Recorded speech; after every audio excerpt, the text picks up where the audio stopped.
Day or night, it's Test Night. Welcome to part 2 of my If Hinata Was on Team 7 kind of idea AU video. Let me preface this part with Shippuden is so much bigger than the first part of Naruto. There's no way I'm going to be able to cover it all in this video. When I had to decide how to split it up beyond arcs, I decided to use the major overarching plot points. So we will go up to until right before the Fourth Great Ninja War, because that felt like it could be its own. I've redesigned their outfits because Naruto's made me hate life, and I like drawing girls. Hinata is more confident after part 1 because constantly dealing with Naruto and Sasuke's competitive asses, so she doesn't stutter anymore. She'd still be rather reserved, but more an elegant, noble lady, unless someone please socialize this child or get her on anxiety meds. So, this first part in my notes is called, Good God, They Caught Gaara.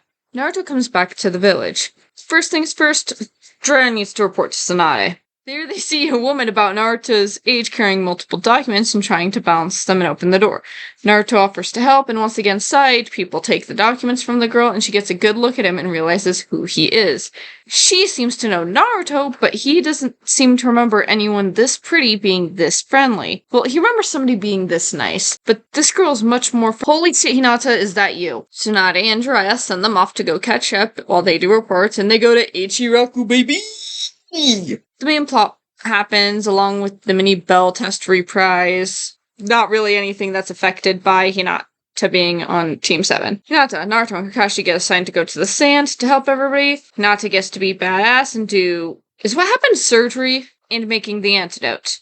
Again, because this is a lot of fight scenes and very little dialogue, there's not much to change other than I think Hinata would fare a little bit better against Sasori when it comes to the fight.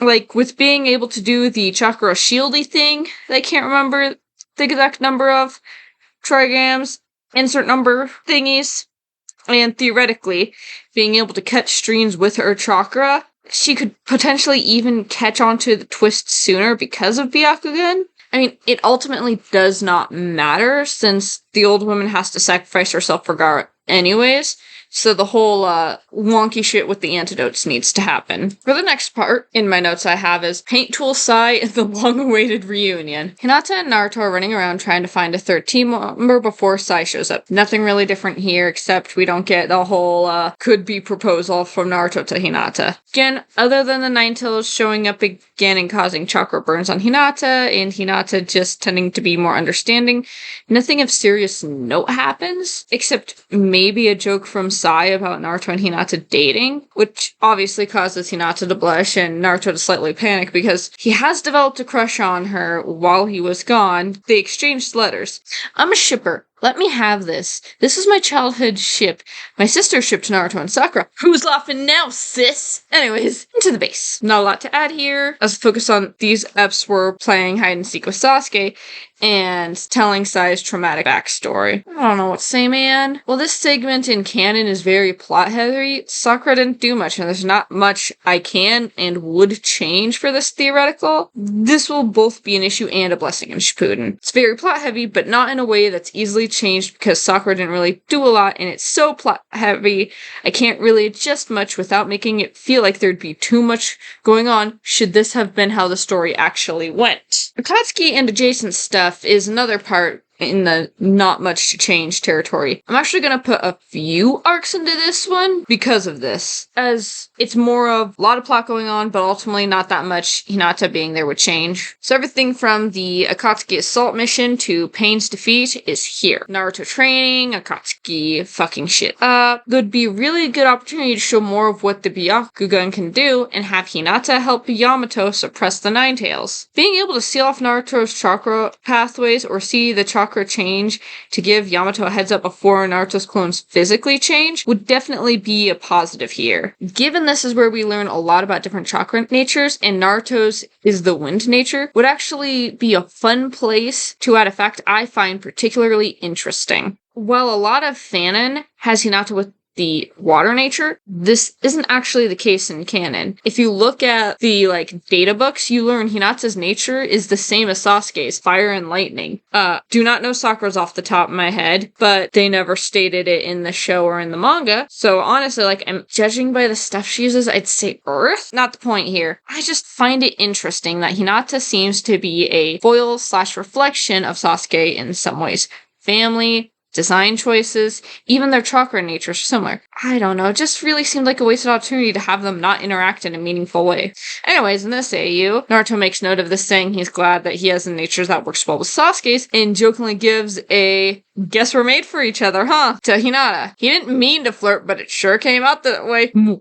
Now let us take a moment of silence for Asuma's death. Too chicken to admit he wasn't dating Kurenai, but not chicken enough not to put a baby in her. Naruto's team teams up with Team 8. I said team too many times in a row. It does not sound like word anymore, which hasn't been mentioned much because it is rarely mentioned in canon. But Sakura, Kiba, and Shino seem to get along. With Sakura actually acting as more of a leader of the group, she not be a tracker in her own abilities, but she's great at putting out what they find a good use and making sure that Shino and Kiba are in the most strategic places for tracking. Hinata and Naruto still end up paired together while the group searches for the final two Uchihas. Obviously, alongside all of this bullshit, Sasuke was doing Sasuke things, but those Sasuke things weren't really changed by Hinata being there, so they weren't mentioned, much like Jiraiya doing Jiraiya things. Then we get to the attack on the Leaf Village. Nothing much really changes until Naruto is pinned down, and we get one of my favorite scenes in the show. Hinata running in despite everyone telling her not to fuck Pain up. Hinata lasts longer, not by much, but she lasts longer. And we get that glorious confession Naruto took years to reply to. And when Pain stabs her, it hurts Naruto so much more. Hinata is his best friend. She's his teammate. She's supported him since the beginning, and now she's seemingly gone, stabbed in front of him, because she tried to protect him. The Nine Tails breaks out. Plot happens as normal, but while Naruto deals with some big feelings of murder, Ino and Sakura jointly step in to heal up Hinata because Hinata was Tsunade's main apprentice in this, and while Ino and Sakura both learned healing, it's implied that Sakura's healing was a little further along than maybe Ino's, because she was Tsunade's main apprentice. So this is just that wibbly-wobbly stuff to make it all make sense. On to the 5 Kage Summit arc. They have a few days of rebuilding before the 5 Kage Summit, or however long it was. It did not seem like very long in the manga, but in the show, it's implied to be a little bit of time. Hinata's healed enough to be able to walk around, though she's discouraged from missions. And things are awkward, because neither Hinata or Naruto are talking about the confession. Naruto occasionally frets about Hinata's condition, and Hinata is fixing the scarf she made Naruto, which got a bit torn up in the middle, but overall they act like they did before, even sneaking off to stop the Kages from trying to kill Sasuke. Before I get into Reunion 2.0, I'm gonna give what might be a hot take. From what information we're given in the manga, just the manga, not talking about any of the side novels, not talking about Boruto, just the Naruto manga, realistically, the only reason Sasuke likes Sakura is the fact she was on his team, and she forgave him for everything. Again, I have yet to watch or read Boruto, so I don't know if they get into any more of why Sasuke loves Sakura, but while I could see Naruto and Hinata, I never could really see Sakura and Sasuke. Now that could just be because I thought Sasuke was a tool, and the only time I found him attractive was when he was in the Akatsuki robe. Don't know why that's what did it for me, but that's what did it for me, and I was just like, oh, I get it. It's the only time I've been able to get it, though. Could it be? I thought Lee's crush was cute. Yes. Doesn't help, I could easily see Sasuke being asexual or aromantic, or both, but also I seriously shipped Sasuke and Hinata as a kid for reasons I won't get into here, but I'm willing to make a video about if y'all harass me enough in the comments. Nicely. Just say you request a video explaining why I ship things, and I'll go through why I ship things I do. Because it's not always the standard ships, or before they were the standard ships, they weren't really popular. Anyways, if you really wanted to play up Naruto and Sasuke's rivalry, you could make Sasuke have a crush on Hinata as well, which I personally find interesting, and I feel fits this Hinata were to replace Sakura thing with this theoretical. back to the plot as normal. Hinata doesn't pull the let me join you shit Sakura does in canon because A, all of us, including the characters, knew it was a lie. B, it's not her style. So it's probably more of her trying to appeal to the humanity and good in him that isn't there. I'm sorry, I do not find Sasuke's character interesting. I'm not going to actively bash him, but Sasuke is after revenge.